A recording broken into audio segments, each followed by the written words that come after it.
नमस्कार, स्वागत है आप सभी का इंडिया न्यूज उत्तर प्रदेश उत्तराखंड में और मैं हूं आपके साथ आयुष चित्रांश।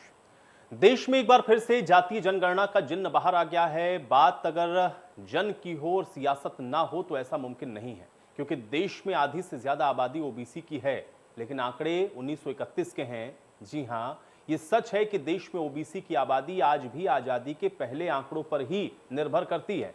बात अगर योजनाओं की हो या आरक्षण की, केंद्र से लेकर राज्य सरकारें तक लाख दावे करती हैं, लेकिन लाभ उन्हें मिलता है जो आजाद भारत से पहले आंकड़ों में दर्ज हो चुके हैं। देश में एक बार फिर से जनगणना होनी है, तो ऐसे में ओबीसी की जातीय जनगणना की मांग अब मुखर हो गई है।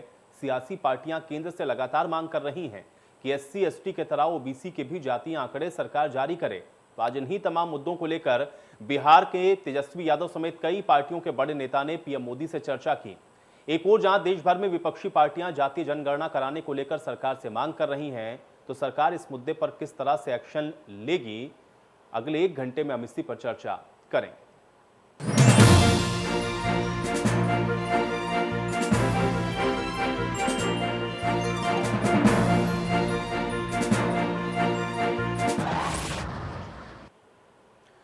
तो जाति जनगणना कैसे होगी, जाति जनगणना को लेकर के सरकार का रुख क्या रहेगा, क्योंकि अब सियासी पार्टियां लगातार इसको लेकर के बात उठा रही हैं, आवाज उठ रही है। जाति जनगणना को लेकर के आपने देखा कि अखिलेश यादव भी इस बात को उठाते रहे, मायावती ने भी इसका पुरजोर समर्थन किया। नीतीश कुमार हों या फिर तेजस्वी यादव हों, ये सभी प्रधानमंत्री के साथ मुलाकात कर चुके हैं। लेकिन अब जातीय जनगणना को लेकर के जो विपक्षी पार्टियां मांग कर रही हैं, उस पर सरकार का रुख क्या रहने वाला है, स्टैंड सरकार का क्या होगा, ये अपने आप में बहुत महत्वपूर्ण रहेगा। और सरकार क्या जातीय जनगणना कराने के पक्ष में है, और अगर ऐसा होता है तो फिर इसके इम्पैक्ट क्या होंगे, क्योंकि अब जो जनगणना होनी है उसमें जातीय आधार पर भी जनगणना होनी चाहिए, ये मांग लगातार उठ रही है। और अब इस मांग को लेकर के जो गेंद है वो अब केंद्र के पाले में है, और देखना यह है कि अब विपक्षी पार्टियां जिस बात को पुरजोर तरीके से उठा रही हैं, भले ही मुद्दों पर या और अन्य विषयों को लेकर के इन पार्टियों के बीच में मतभेद हों, लेकिन जातीय जनगणना को लेकर के आप देख रहे हैं कि ये पार्टियां एक प्लेटफॉर्म पे नजर आ रही हैं। क्योंकि आप देखें कि सत्ता के अंदर भले ही एक दूसरे के विरोधी के तौर पर आप बिहार में देख लें तेजस्वी यादव या नीतीश कुमार को, या उत्तर प्रदेश में मायावती हों या फिर अखिलेश यादव हों, लेकिन जातीय जनगणना करने के पक्ष में ये सब नजर आ रहे हैं। और ऐसे में मुलाकात जिस डेलीगेशन ने आज, इन नेताओं ने आज प्रधानमंत्री के साथ की है, अब इस पर केंद्र का स्टैंड क्या रहता है और क्या जातीय जनगणना केंद्र के द्वारा करवाई जाएगी, ये बहुत महत्वपूर्ण सवाल है। क्योंकि इससे बहुत कुछ देश के अंदर बदलेगा, चाहे जाति आधार पर या फिर आरक्षण के आधार पर चल रही हुई तमाम योजनाएं उनको लेकर के, या फिर सियासी तौर पर भी आप देखें तो वोट को लेकर के भी बहुत कुछ इस पर निर्भर करेगा। और इसलिए अब ये जातीय जनगणना करने की जो बात है वो इन तमाम विपक्षी पार्टियों की तरफ से उठाई जा रही हैं। और अब इस पर स्टैंड क्या रहता है सरकार का, इसका इंतज़ार सबको है। लेकिन क्या जातीय जनगणना होगी, सरकार इस पर क्या स्टैंड लेगी, विपक्ष जो मांग कर रहा है या विपक्ष जो डिमांड कर रहा है उसके पीछे की दरअसल वजह है क्या, ये भी आज हम समझने की कोशिश करेंगे। और विपक्ष आखिर अगर जातीय जनगणना की बात कर रहा है तो क्या इसके सिर्फ पॉलिटिकल मायने हैं, या वाकई में वो जातियाँ जो कि अब तक सही तरीके से ओबीसी के कैटेगरी में आ नहीं सकी या फिर उनको सही प्रतिनिधित्व मिल नहीं सका, इनको लेकर के भी जो सवाल उठते रहे, क्या अब वो सारी बातें एक तरीके से आप देखें कि एड्रेस होंगी या सिर्फ उस पर राजनीति होगी, ये भी सवाल अपने आप में बहुत महत्वपूर्ण है। क्योंकि अभी जो डाटा मौजूद है वो आज़ादी से पहले का है, और उसके बाद आप देख रहे हैं क्योंकि स्थितियाँ बदली हैं, आबादी के लिहाज से भी 1 अरब 35 करोड़ का मुल्क हो चुका है। और ऐसे में अब जातीय आधार पर भी इसकी गणना होनी चाहिए, ये डिमांड बहुत पहले से उठती रही है। और अब एक बार फिर से चूँकि जनगणना होनी है, और ऐसे में अब जातीय आधार पर भी ये जनगणना हो जानी चाहिए, इसको लेकर के अब सियासी पार्टियां भी लामबंद होती हुई दिख रही हैं। और इसीलिए मुलाकात प्रधानमंत्री के साथ आज चाहे नीतीश कुमार की हो, तेजस्वी यादव की हो, या फिर इस मुद्दे को पहले से ही अखिलेश यादव के द्वारा उठाया जाना हो, या फिर मायावती की तरफ से, अब जातीय आधार पर इन जनगणना की जो बात लगातार चल रही है उस पर अब आगे एक्शन होता क्या है और सरकार का इस पर क्या पक्ष है, आज इसी पर बातचीत करते हैं। तो जातीय जनगणना पर सरकार का रुख क्या है, आज सवाल इस पर बनता है, और इसलिए आज हम सवाल भी पूछेंगे। कुछ मेहमान मेरे साथ जुड़ रहे हैं, उनका परिचय पहले हम आपके साथ करवा देते हैं। प्रेम रंजन पटेल जी हमारे साथ जुड़ रहे हैं, प्रवक्ता हैं भारतीय जनता पार्टी के। प्रेम रंजन पटेल जी, बहुत स्वागत आपका इस चर्चा में। नाहिद लारी जी हमारे साथ जुड़ रहे हैं, प्रवक्ता हैं समाजवादी पार्टी के। नाहिद लारी जी आपका भी स्वागत। कृष्णकांत पांडे जी हमारे साथ जुड़ रहे हैं, प्रवक्ता हैं कांग्रेस के। कृष्णकांत पांडे जी आपका भी स्वागत। और उमाशंकर राजभर जी हमारे साथ जुड़ रहे हैं, प्रवक्ता हैं एसबीएसपी के। उमाशंकर राजभर जी आपका भी बहुत स्वागत है। सबसे पहले इस चर्चा की शुरुआत में कृष्णकांत जी आपसे ही करना चाहूंगा, किस तरीके से देखा जाए, चूंकि मुलाकात हम लोग देख रहे हैं कि विपक्ष के तौर पर, चाहे यहाँ पर अखिलेश यादव के द्वारा बात को उठाया जाना हो, चाहे मायावती के द्वारा, और अब तो हम लोगों ने यह भी देखा कि नीतीश कुमार और वहां से तेजस्वी यादव भी मुलाकात करने के लिए पहुंचे हैं। इसको किस तरीके से देखा जाए? क्या जातीय जनगणना आपको लगता है कि होना जरूरी है, और इसको आप किस तरीके से देखेंगे? आपका पहला रिएक्शन मैं इस पे चाहूंगा। हमारी यूपीए की गठबंधन की सरकार थी, श्री मनमोहन सिंह जी देश के प्रधानमंत्री थे, और जातीय जनगणना पूरे देश में कांग्रेस की सरकार ने करवाई थी। जब इसे पार्लियामेंट में इसके प्रकाशित किया जाए न किया जाए, जब इसके लिए हम पार्लियामेंट में इसको लेकर आए और जब बहस हो रही थी, उस दौरान यहाँ तक कि सपा हमको समर्थन दे रही थी और कई ऐसे दल थे जो हमें समर्थन दे रहे थे। इन सब लोगों ने उस समय विरोध किया कि जातीय जनगणना न प्रकाशित की जाए, और जिसमें भारतीय जनता पार्टी का सबसे बड़ा रोल था। और सच तो यह है कि आज हमारे बीच नहीं है अरुण जेटली जी, उस समय वो विपक्ष के नेता राज्यसभा में हुआ करते थे। बड़ी लंबी, आज भी आपको अच्छी तरह याद होगा, बहुत बड़े पत्रकार है, अच्छे पत्रकार है, बहुत दिनों से पत्रकारिता में है, उनकी बड़ी लंबी तकरीर हुई थी और उन्होंने एक शब्द कहा था जो मुझे आज भी याद है कि राष्ट्र की एकता अखंडता को गंभीर खतरा होगा अगर जातीय जनगणना प्रकाशित करा दी जाए। मेरा तो सिर्फ आपसे इतना कहना है कि जातीय जनगणना का सारा रिकॉर्ड आधिकारिता मंत्रालय में आज भी सुरक्षित रखा हुआ है 2011 का। तो अगर सरकार को यह लगता है, अरुण जेटली जी की बात अगर उनको पसंद आ रही हो कि राष्ट्रीय एकता और अखंडता को खतरा है, तो उस आधार पर निर्णय लें। नीतीश कुमार जी उनके पार्टनर है और सारे लोग, अगर उनको लगता है कि जातीय जनगणना प्रकाशित कराना आवश्यक है तो कराने की जरूरत ही नहीं हो, तो ऑलरेडी रखा हुआ है, 2011 का भी 10 साल ही हुआ है, आप उसे प्रकाशित करवाते। हालांकि उस समय हमारे तमाम साथी ऐसे थे, जो साथी दल जो हमें समर्थन दे रहे थे, हमारी गठबंधन की सरकार थी, उन लोगों ने उस समय विरोध किया था जातीय जनगणना का। आज वह लोग जातीय जनगणना के समर्थन में हैं, और उस समर्थन में आज जो है भारतीय जनता पार्टी से या केंद्र की सरकार से डिमांड कर रहे हैं, मांग कर रहे हैं। अब इस केंद्र सरकार के पाले में गेंद है, वो जैसा चाहे करे। 2011 की हमारी कराई हुई जनगणना आज भी सुरक्षित रखी हुई है। चलिए एक एक करके मैं सबसे रिएक्शन ले लेता हूं, उसके बाद मैं भारतीय जनता पार्टी के पास जाऊंगा। नाहिद लारी जी, एक रिएक्शन आपका भी चाहूंगा।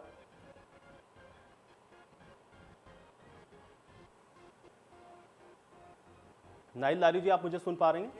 हाँ, आवाज आ रही है, बोलिए। जी जी, नाहिद लारी जी, जातीय जनगणना आपको लगता है कि इसको करना चाहिए, और केंद्र का रुख आपको इस पर अभी कैसा फिलहाल नजर आ रहा है? एक रिएक्शन मैं आप पे चाहूंगा। देखिए, आयुष जी, सपा के राष्ट्रीय अध्यक्ष माननीय अखिलेश यादव जी जो है, बरसों से उनकी मांग रही है कि जातिगत जनगणना हो जाए, ताकि जिसकी जितनी संख्या भारी उसकी उतनी हर क्षेत्र में भागीदारी हो जाए। अब आज बिहार के सीएम नीतीश जी, तेजस्वी यादव जी सहित उनके सहित 7-9 पार्टियों के नेता जो है पीएम साहब से मिले हैं। अब देखना यह है कि पीएम साहब, जो देश की 93% जनता है, उनकी जो मांग है कि जातिगत जनगणना हो जाए, तो देश हित में उनकी मांग स्वीकारेंगे या फिर आरएसएस की विचारधारा के अनुरूप चलेंगे, यानी नो कहेंगे। हालांकि पार्लियामेंट में उन्होंने, भाजपा सरकार ने पार्लियामेंट में तो स्पष्ट कर दिया कि वो जातिगत जनगणना नहीं कराना चाहती है। हम ये नहीं समझ पा रहे हैं कि भाजपा सरकार जब जानवरों की गणना करा सकती है, चाहे शेर हो, चीता हो, बाघ हो, सब एक जैसे दिखने वाले जानवर हैं, इनकी गणना करा सकती है, तो जातिगत जनगणना कराने में क्या नुकसान है? अगर जातिगत जनगणना हो जाती है तो इसमें क्या नुकसान है भाजपा सरकार को? आप ये समझे कि जिस तरह की भाजपा की नीति रही है भाजपा सरकार की, ये हमेशा भ्रम की स्थिति पैदा करते हैं, ये जातियों को लड़ाने का काम करते हैं। कभी कुर्मियों को बता देते हैं कि आपकी आबादी ज्यादा है, कभी निषाद को बता देते हैं आपकी आबादी ज्यादा है, कभी प्रजापति को बता देते आपकी आबादी ज्यादा है, इनके हिसाब से तो यादवों की आबादी है नहीं। अच्छा, कभी बता देते मल्ला ज्यादा है, कभी निषाद ज्यादा है, कभी बाथम ज्यादा है। तो इससे जो है एक भ्रम की स्थिति लोगों में बन हो रखी है। तो जब जातिगत जनगणना हो जाएगी तो सारा कंफ्यूजन खत्म हो जाएगा, समाप्त हो जाएगा, और हर जाति को पता चल जाएगा और देश को भी पता चल जाएगा कि किस जाति की कितनी आबादी है। जब ये पता चल जाएगा कि किस जाति की कितनी आबादी है, तो ये भी पता चल जाएगा कि कौन सी जाति सामाजिक और आर्थिक रूप से किस जाति की क्या स्थिति है। जब ये पता चल जाएगा तो उनको फिर जो सरकारी योजना है उससे जोड़ने में जो है आसानी हो जाएगी, नीतियां बन जाएंगी। और फिर सबसे बड़ी बात ये भी आती है कि भाजपा सरकार ने ओबीसी राज्य सरकारों को अधिकृत कर दिया है कि वो ओबीसी में जो है जातियों को शामिल करने के लिए अधिकृत कर दिया है। तो जब तक आप जातिगत जनगणना नहीं कराएंगे तो आपको ये कैसे पता चलेगा कि कौन सी जाति को आप ओबीसी में शामिल कर सकते हैं, एक बात। और दूसरी बात, सपा के राष्ट्रीय अध्यक्ष माननीय अखिलेश यादव जी ने तो लोकसभा में भी बहुत मजबूती से ये बात उठाई कि जब आप ओबीसी में अन्य जातियों को शामिल करने के लिए राज्य सरकारों को आपने अधिकृत कर दिया है, तो जो 50% आरक्षण का कैप है तो इसको भी तो बढ़ाना पड़ेगा। हमारी तो मांग है कि 5% आरक्षण, 50% आरक्षण का भी कैप बढ़े, ताकि मतलब जिन जातियों को पहले से ही ओबीसी वर्ग की जिन जातियों को पहले से आरक्षण का लाभ मिल रहा था, जब उसमें अन्य जातियां भी शामिल हो जाएंगी तो जाहिर सी बात है कि जो पहले से जो लोग लाभान्वित हो रहे थे उनका आरक्षण में कटौती होगी। भाई जितना बड़ा कमरा है आपका उतना ही तो आप लोगों को भरेंगे। अब आप उसमें एक्स्ट्रा लोगों को भर रहे हैं तो आपको कमरा भी तो बड़ा करना पड़ेगा। जैसे आप पार्लियामेंट हाउस आपने कहा मोदी सरकार, कुल मिला के नाहिद लारी जी आपके हिसाब से इसलिए भी होना चाहिए ताकि ये एग्जैक्ट पता चल जाए कि वाकई में किसकी कितनी भागीदारी हो और उसके हिसाब से ही पे जो पॉलिसीज हैं उनका निर्धारण होना चाहिए। उमाशंकर राजभर जी, एक रिएक्शन आपका भी मैं इस पर जरूर चाहूंगा। देखिए, मैं बता दूं आपको कि जाति जनगणना आवश्यक क्यों है, क्योंकि 1931 के बाद आप बताइए देश में 90 साल हो गया और 90 साल में किसी की जनगणना नहीं हुई। आप जो है स्वतंत्रता के बाद 1951 के बाद जो है SC ST की होती है, धर्म की होती है, मुस्लिम की होती है, ईसाई की होती है, क्रिश्चियन की होती है, लेकिन ओबीसी की नहीं होती है। और उस समय जब स्वतंत्रता आपको मिली 1947 में, तो देश की आबादी कितनी थी? 52 करोड़ के आसपास थी। आज 125 करोड़ हो गई। तो 125 करोड़ में कम से कम ये तो मालूम पड़ जाए, स्टेटस तो मालूम पड़ जाए। 90 के बाद जो है मंडल कमीशन लागू हुआ है, तो यह बता दीजिए मुझे कि 31 सालों में किस जात का क्या स्टेटस है, उसने कितना लाभ लिया है। और यह मैं आपको बता दूं, 2017 में यही मोदी सरकार है, एक पनगड़िया आयोग बैठाई थी और पनगड़िया आयोग का एक सर्वे था, मैं आपको बता दूं, जिसमें उसमें लिखा था, उसमें क्लियर लिखा था कि 3663 जातियों में से उसमें 1687 ऐसी जातियां हैं जो 1 क्लास की नौकरियों में 97% लाभ ले रही हैं, और उसमें से 973 ऐसी जातियां हैं केवल 3% उसका लाभ ले रही हैं। इसमें सबसे बड़ी चीज है कि 31 सालों में हक अधिकार किसका छीना जा रहा है? अति पिछड़े का छीना जा रहा है। यानी ओबीसी में जो बड़ी जातियां हैं वह तो लाभ ले रही हैं, छोटी जातियां लाभ नहीं ले पा रही है। तो कम से कम जाति जनगणना करा दीजिए। इस देश में जिसकी जितनी भागीदारी होगी उसकी हिस्सेदारी आप बांट के दे दीजिए ना, इसमें दिक्कत क्या है? ठीक है प्रेम रंजन जी, देखिए आपने सबकी बात सुन ली। यहां पर बैठे हुए आपके विपक्षी मित्र भी इस बात को कह रहे हैं और आज तो प्रधानमंत्री के साथ भी मुलाकात हुई है। कैसे इसको देखते हैं, क्या है स्टैंड सरकार का? और जब बात यहां पर विपक्ष की तरफ से कही गई है, मैं चाह रहा हूं उसका भी जवाब दें प्रेम रंजन पटेल जी।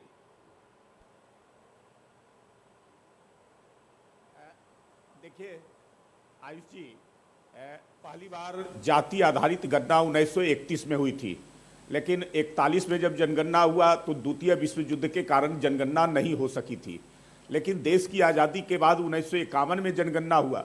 उस समय भी संसद के अंदर में जाति आधारित गणना कराने की बात उठी थी, लेकिन उस समय की तत्कालीन सरकार ने इसको सिरे से नकारा था और इसको नहीं किया था। उस समय की परिस्थितियां मैं समझ सकता हूं, लेकिन आज लंबे समय तक जो पार्टियां सत्ता में रही है, जो लोग भागीदार रहे हैं सरकार के, उन लोगों ने आज तक नहीं कराया। 2011 में घोषणा किया गया था कि जाति आधारित गणना कराया जाएगा, कराया भी गया था, लेकिन पता नहीं, ये लोग आरोप लगाते हैं हमारे ऊपर, लेकिन 14 में हमारी सरकार बनी है और 11 से लेकर करके 14 तक इन लोगों ने प्रकाशित नहीं कराया और उसको कह दिया कि इसमें त्रुटि है, ये हम नहीं कर सकते हैं, ये संभव नहीं है इसको उजागर करना, तो ये नहीं हो सका। हमारी सरकार कभी भी समाज के हित से बाहर नहीं रहती है। आज मुख्यमंत्री नीतीश कुमार जी के नेतृत्व में प्रधानमंत्री जी से पूरा प्रतिनिधि मंडल मिला है। उस प्रतिनिधि मंडल में भारतीय जनता पार्टी के भी हमारे जो सरकार में शामिल मंत्री हैं वो भी साथ में गए, और प्रधानमंत्री ने बड़े संजीदगी के साथ उन सभी लोगों की बातों को सुनने का काम किया है। प्रेमरंजन पटेल जी, लेकिन संजीदगी से बात तो सुनिए, लेकिन और हर कृष्णकांत पांडे जी ने यहाँ पर इस बात का जिक्र किया क्योंकि अरुण जेटली की तरफ से उन्होंने कोट किया कि उन्होंने ये कहा कि अगर जातीय आधार पर या इस तरीके से जनगणना बाहर आती है तो फिर ये कहीं ना कहीं समाज को तोड़ने वाला होगा, इससे समाज के अंदर सही मैसेज नहीं जाएगा, ये खतरा है। क्या इस बात से आप इत्तेफाक रखते हैं? क्या उसी लाइन पर अभी भी हैं आप लोग, या आपको लगता है कि नहीं भाई इसको प्रकाशित करने में कोई दिक्कत नहीं है? जब हमारी सरकार बनी तो उस समय जो त्रुटियां थी उसके जो प्रकाशित नहीं हो सकी थी, उस बात को अरुण जेटली जी ने रखने का काम किया था कि पिछली सरकार ने जो ऐसे उसको प्रकाशित नहीं कराया।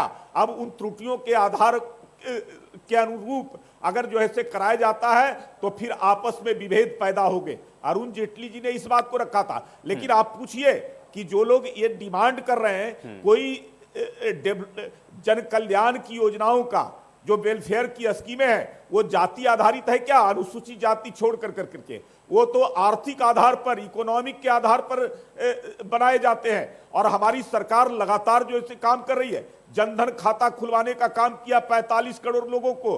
अगर जो ऐसे 70% लोगों को हम जन कल्याण, प्रधानमंत्री जन कल्याण योजना के तहत सस्ते दर पर अनाज और मुफ्त में अनाज देने का काम कर रहे हैं, वो जाति से के आधार पर दे रहे हैं क्या? हम 9 करोड़ लोगों को उज्ज्वला योजना का गैस कनेक्शन दे रहे हैं, उसमें जाति आधारित है क्या? हम लोगों के घरों में अगर बिजली का कनेक्शन, ठीक है प्रेमरंजन जी, आपने जो सवाल पूछा वो सवाल उसका जवाब मैं जरूर दूंगा। यहाँ पर बैठे हुए जो आपके विपक्ष के मित्र हैं, मुझे एक ब्रेक के लिए कहा जा रहा है, एक छोटे से ब्रेक के लिए यहाँ पर रुकते हैं और ब्रेक के बाद इस चर्चा को यहीं से आगे बढ़ाएंगे। बड़ी खबर के प्रस्तुत करता है न्यूट्रियम सोया बड़ी, प्रोटीन से भरपूर न्यूट्रियम सोया बड़ी, स्वाद भी सेहत भी।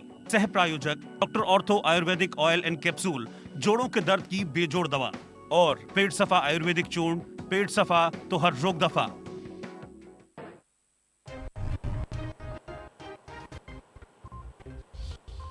पंचतत्व में विलीन हुए पूर्व मुख्यमंत्री कल्याण सिंह बेटे राजवीर सिंह ने दी मुखाग्नि, 21 पंडितों ने कराया अंतिम संस्कार।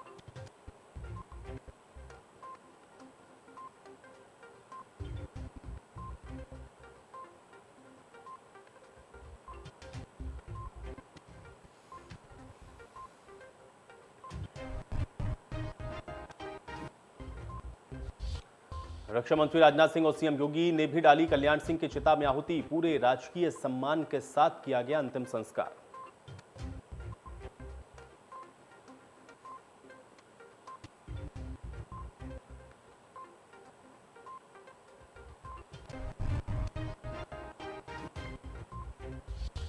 रक्षा मंत्री राजनाथ सिंह, स्मृति ईरानी समेत तमाम दिग्गज नेताओं ने किए अंतिम दर्शन। केशव प्रसाद मौर्य, स्वतंत्र देव सिंह ने भी दी श्रद्धांजलि।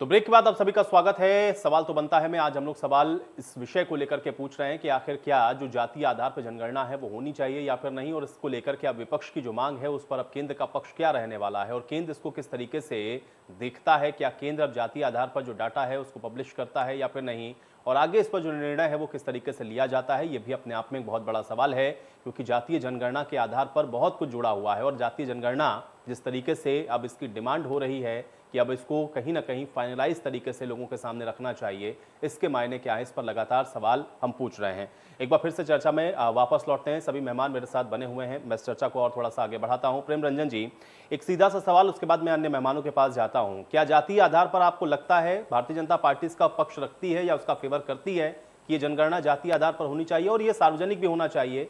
प्रेमरंजन पटेल जी, इसको लेकर के स्पेसिफिक जवाब दें आप मुझे, भारतीय जनता पार्टी का स्टैंड क्या है? नहीं, देखिए, प्रधानमंत्री जी के साथ आज प्रतिनिधि मंडल मिले हैं मुख्यमंत्री नीतीश कुमार के नेतृत्व में, और प्रधानमंत्री जी ने सभी लोगों की बातों को सुनने का काम किया है।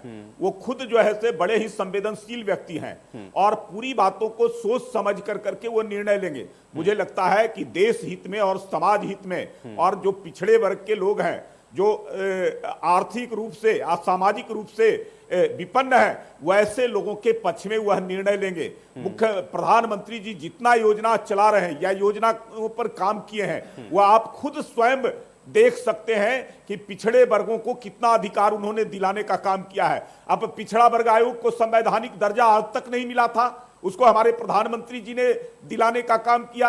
अति पिछड़ों की पहचान करने का, राज्यों को अधिकार देने का काम किया कि पिछड़ा वर्ग, अति पिछड़ा वर्ग को डिफाइन करने का अधिकार पहले केंद्र के पास रहता था, राज्य केवल उसको जो है यहां से भेजता था, वहां पड़ा रहता था। उन्होंने अधिकार दे दिया, अपने राज्यों की स्थितियों के अनुरूप आप जो है उसको डिफाइन कर सकते हैं, उनको किनको किस चीज की आवश्यकता है, जरूरत है, किनको कहां जोड़ सकते हैं, किनके लिए कितनी वेलफेयर की स्कीमें आप चला सकते हैं, उनको इसके लिए उन्होंने जो ऐसे करने का अधिकार दिया है। ठीक है प्रेम रंजन जी, मैं सीधा जवाब चाह रहा था, आपने थोड़ा पॉलिटिकल जवाब दिया है, ठीक है, लेकिन मैं फिर एक सवाल आपसे पूछूंगा। मैं कृष्णकांत जी का रुख कर लेता हूं। कृष्णकांत जी, मैं चाह रहा हूं कि प्रेम जी की बात का जवाब दें, आप लोगों ने क्यों नहीं किया?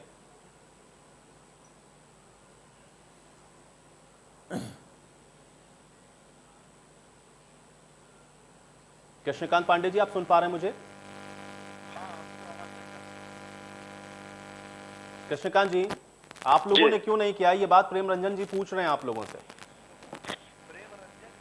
बातें मैं सुन रहा था, बड़ा आश्चर्य हुआ। प्रेम रंजन जी की बात से लग रहा था कि 2014 में यह देश आजाद हुआ है और तभी से सारी स्कीमें आई हैं, इन्होंने मुफ्त घर बनवाए हैं, मुफ्त अनाज दिया है, उज्ज्वला कि 2014 की मैं कुछ आंकड़ा आपको दे दूं। 2014 में जो उज्ज्वला थी ना, इसका दाम 414 रुपया था, जो 873 रुपया हो गया है। 90% से, मैं आपके सवाल का जवाब दूंगा, पहले उनका दे दें। 873 रुपए है और 90% से ज्यादा लोग गैस की रिफिलिंग नहीं करवा पाए हैं, या इनको शायद जानकारी का अभाव। खाद्यान्न योजना कांग्रेस की देन है, जिसके तहत उसमें उन्होंने आगे करके जो आज दे रहे हैं 6,000 रुपया महीना, जो ये सम्मान कृषि निधि, किसान सम्मान निधि देते हैं, 16 रुपया 43 पैसा उसका एक दिन का पड़ता है।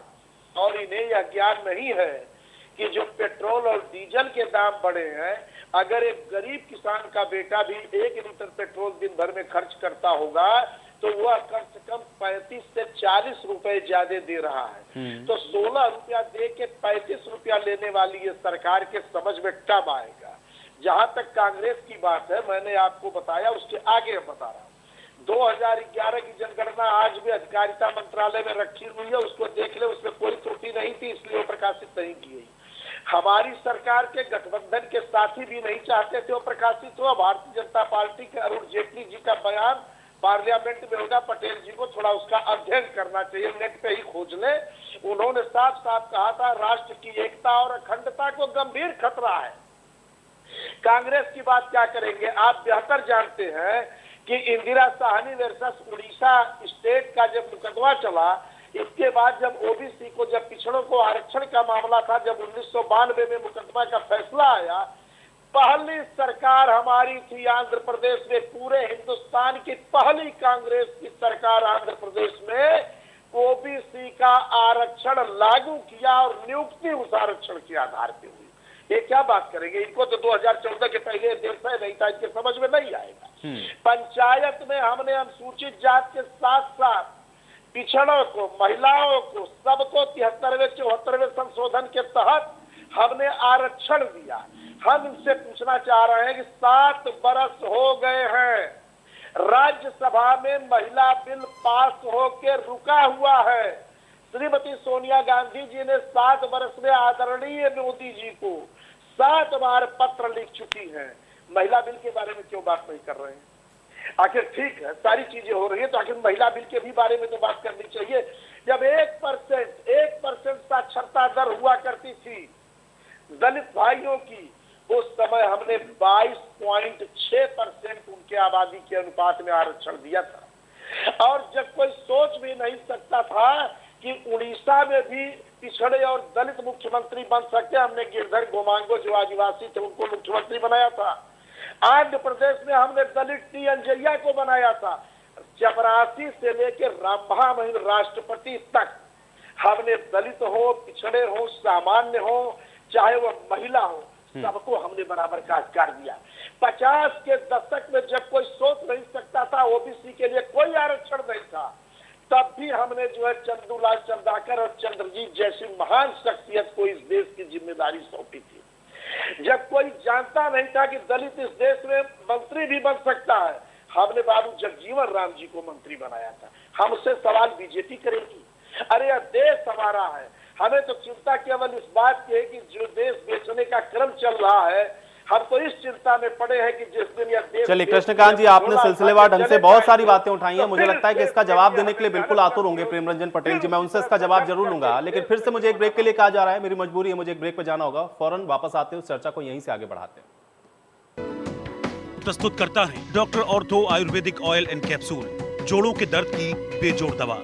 सह प्रायोजक हैं पेट सपा आयुर्वेदिक चूर्ण, पेट सपा तो हर रोग दवा।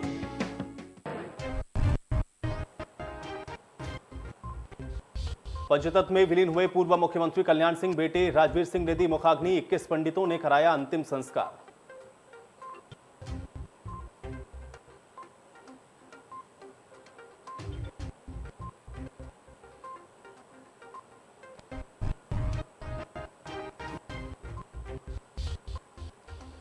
रक्षा मंत्री राजनाथ सिंह और सीएम योगी ने भी डाली कल्याण सिंह की चिता में आहुति। पूरे राजकीय सम्मान के साथ किया गया अंतिम संस्कार।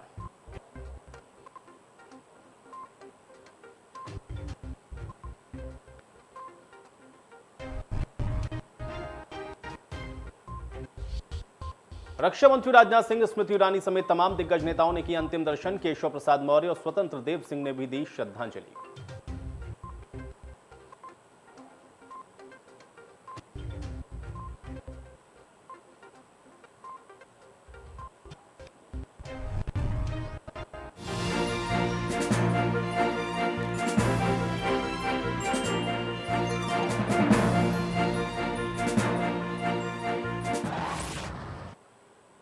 तो ब्रेक के बाद आपका स्वागत है। लगातार हम लोग आज चर्चा कर रहे हैं जाति जनगणना की जो मांग विपक्ष के द्वारा कही जा रही है। क्या सिर्फ विपक्ष की ये मांग, हम आपको इस तरीके से भी समझाते चलें कि विपक्ष जिस बात को कह रहा है दरअसल उसकी बात पहले भी होती रही, लेकिन अब चूंकि पॉलिटिकली तौर पर भी तमाम पार्टियां जाकर के मिल रही हैं, तो सवाल इस बात का है कि केंद्र का रुख इसके ऊपर क्या है और क्या वाकई में जाति आधार पर जो जनगणना है उसकी जो डिमांड विपक्ष के द्वारा की जा रही है वो सिर्फ मदद लोगों तक पहुंचे या फिर लोगों का प्रतिनिधित्व सही तरीके से हो, योजनाओं का लाभ मिल सके, इतना ही भर है या फिर इसके कुछ चुनावी मायने भी हैं या इसका पॉलिटिकल माइलेज लेने की भी कोशिश आज इसी पर लगातार हम लोग चर्चा कर रहे हैं।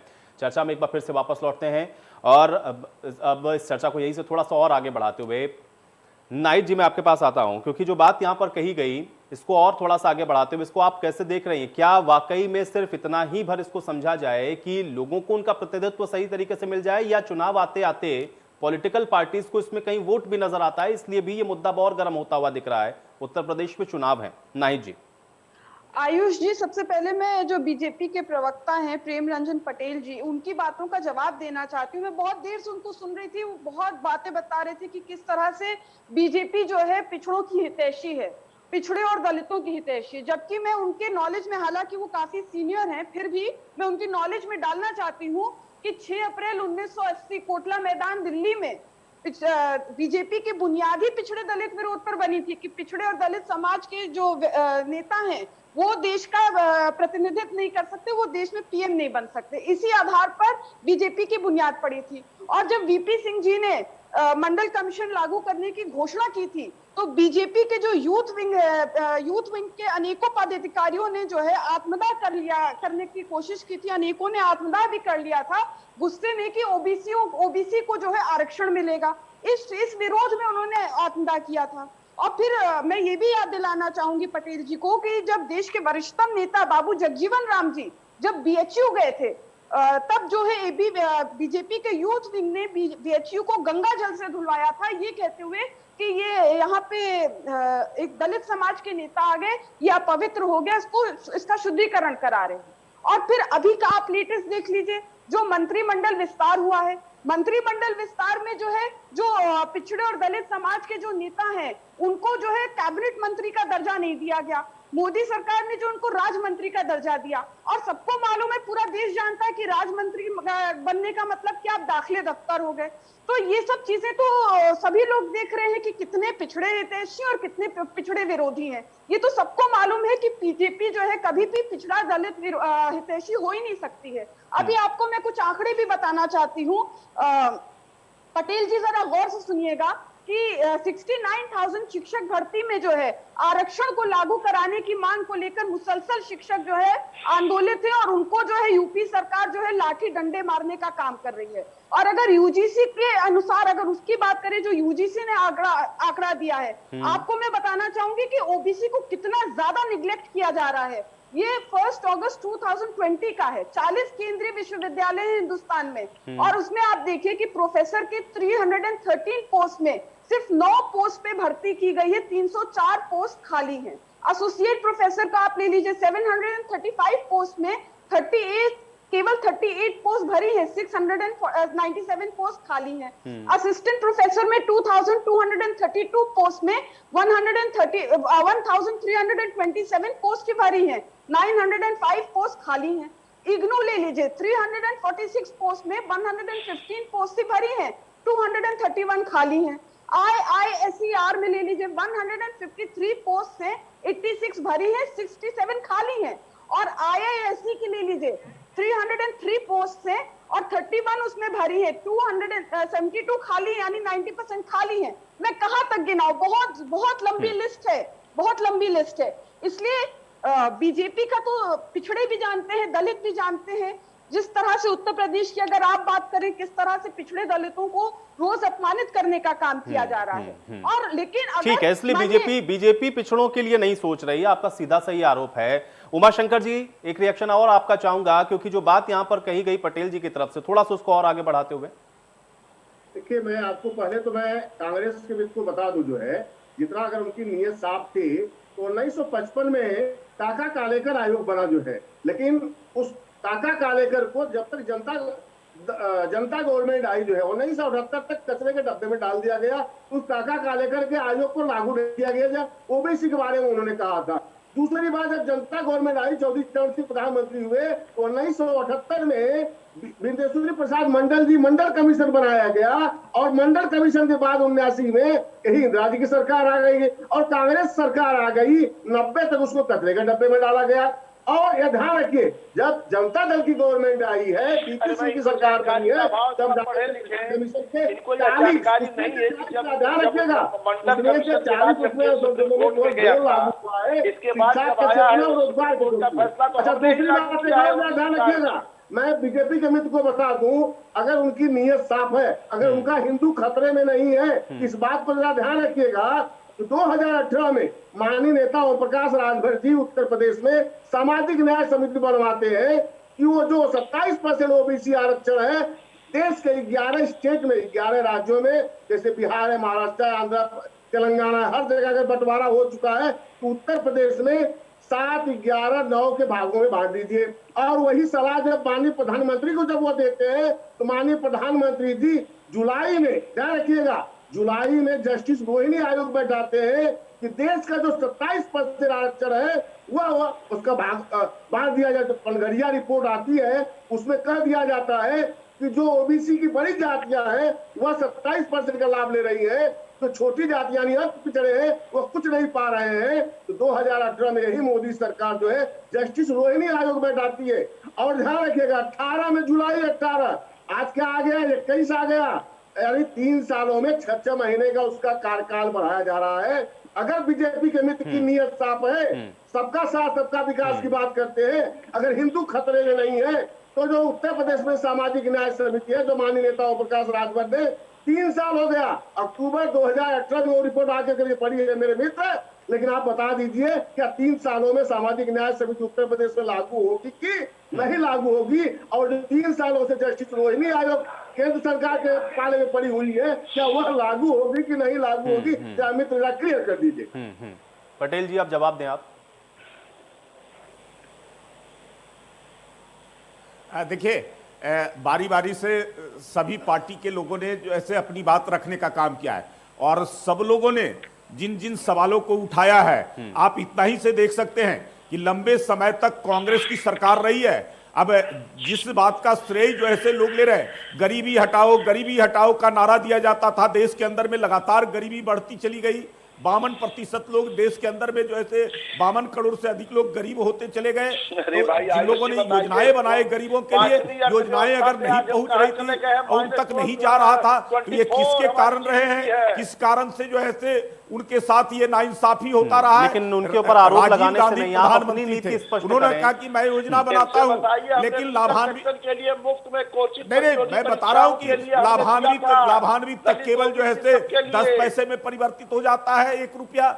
मैं तो जब सरकार हमारी सरकार बनी है, मैं तो लंबे समय आजादी के बाद जो इतने दिनों के बाद में नरेंद्र मोदी के नेतृत्व में 2014 में सरकार बनी है और यह सरकार ऐतिहासिक फैसले लेने का काम कर रही है। आप पूछिए जरा कांग्रेस के साथी से कि मंडल कमीशन का रिपोर्ट कब आया था और कब लागू किया गया था? इतने दिनों तक कुंडली मार के क्यों बैठे थे? आप इंदिरा साहनी की बात कर रहे हैं। इंदिरा साहनी के फैसले के आधार पर आयोग बनी थी, लेकिन उसको संवैधानिक दर्जा क्यों नहीं दिया गया था? संवैधानिक दर्जा प्रधानमंत्री नरेंद्र मोदी के नेतृत्व में उनकी सरकार ने देने का काम किया है, हमारी सरकार ने।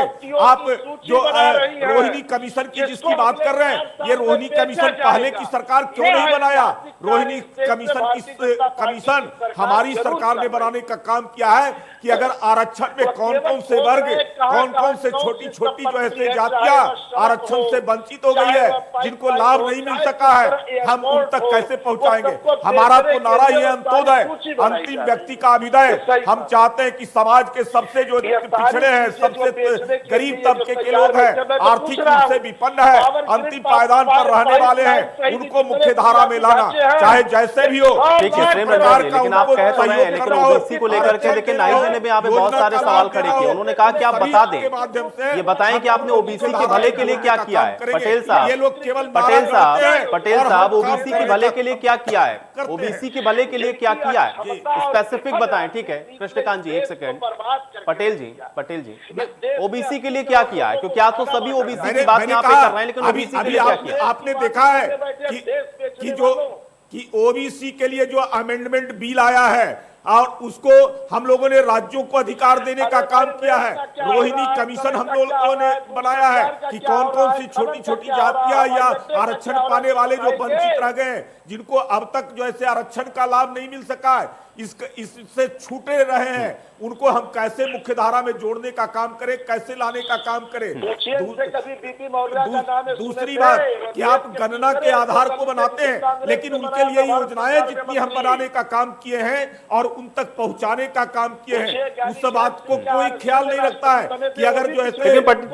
पटेल जी देखिए, चर्चा में यह भी आरोप लगा कि आप लोगों ने प्रतिनिधित्व तो दिया नहीं, ओबीसी को जो प्रतिनिधित्व मिलना चाहिए था, सरकार के अंदर जो प्रतिनिधित्व मिलना चाहिए था वो भी नहीं मिला, और सरकार के अंदर वो प्रतिनिधित्व नहीं मिलने का ही नतीजा ये हुआ कि ओबीसी हाशिए पर गया। या ओबीसी के लिए जो वेलफेयर के काम होने चाहिए थे वो आप लोग नहीं कर पाए, प्रतिनिधित्व नहीं दिया। एक सवाल यहाँ पे नाइजे ने यह भी उठाया कि अगर आप राज्य मंत्री का भी दर्जा दे रहे हैं तो उससे ओबीसी का प्रतिनिधित्व होता नहीं है, कैबिनेट मंत्री क्यों नहीं बनाया? जी एक मिनट,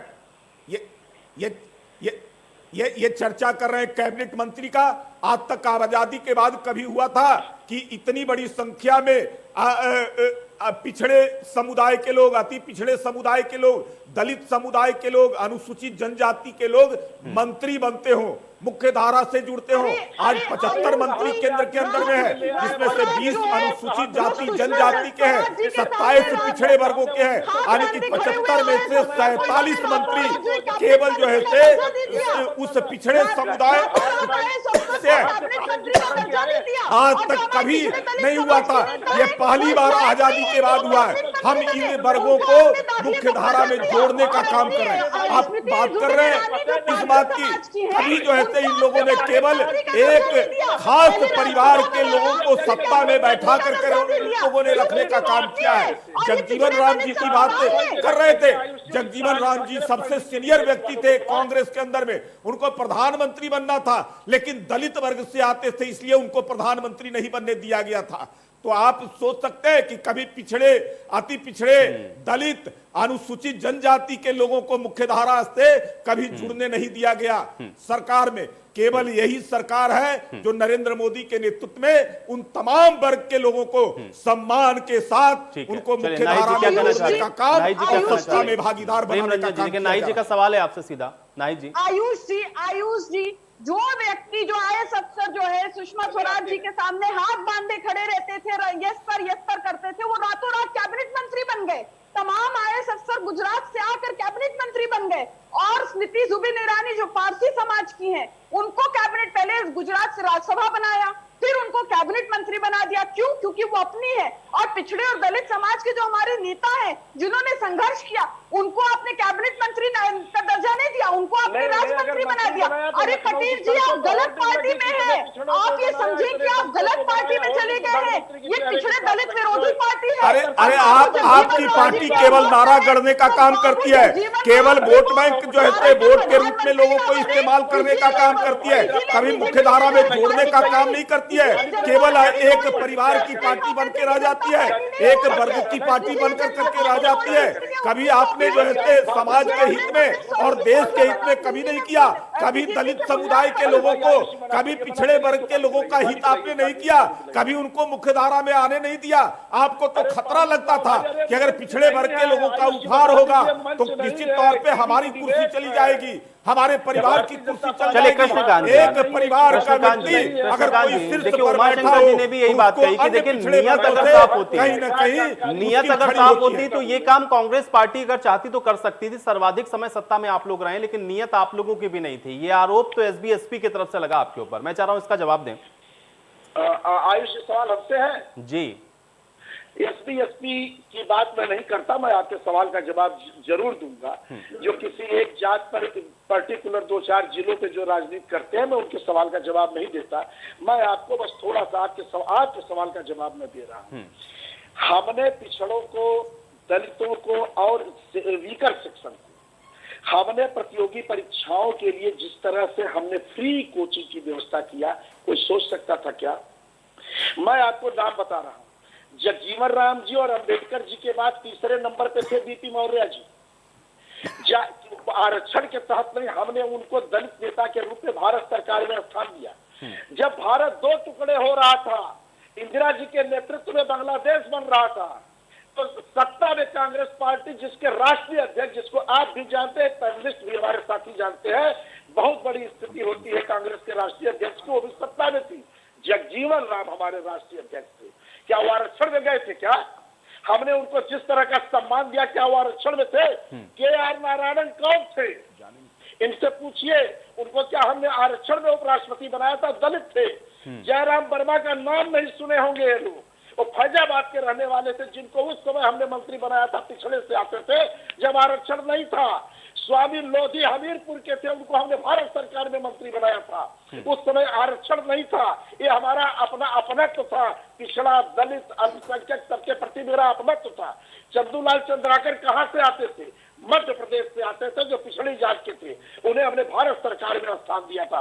और ज्ञानी जैल सिंह भी इन लोगों को पता होना चाहिए, लेकिन भाजपा के प्रवक्ता कम पढ़ लिख के आए हैं, इनका दोष नहीं है, ये भाषण देने चले आए थे। पिछड़ों से आते हैं, उनको हमने राष्ट्रपति बनाया था। सरदार बूटा सिंह को इस देश के उस पद पे रखा था जहां मोदी ने अमित शाह को रखा है, और वह सरदार बूटा सिंह दलित से आते थे। ये हमारी पिछड़ों और दलित के प्रति सम्मान था, महिलाओं के प्रति जो हमारा सम्मान था, यह सारी। चलिए कृष्णकांत जी, आपने भी बता दिया और सभी पॉलिटिकल पार्टीज ने बता दिया, और आज शायद इसी का माध्यम था कि पॉलिटिकल पार्टीज भी मिली जाकर के अब देखना यह है कि केंद्र इस पर फैसला क्या लेती है। अब मेरे पास समय नहीं, आप सभी का बहुत शुक्रिया, आप लोगों ने समय निकाला, आज इस चर्चा का आप लोग हिस्सा बने। हालांकि अब देखना यह है कि केंद्र के साथ आज ये जो मुलाकात हुई, प्रधानमंत्री के साथ आज जो मुलाकात हुई, अब उस पर केंद्र सरकार अपना रुख क्या स्पष्ट करती है। क्या जाति के आधार पर जो जनगणना है उसको सार्वजनिक किया जाता है? ये सवाल तो बनता है। आज सवाल तो बनता है। मेरे साथ फिलहाल इतना है। है।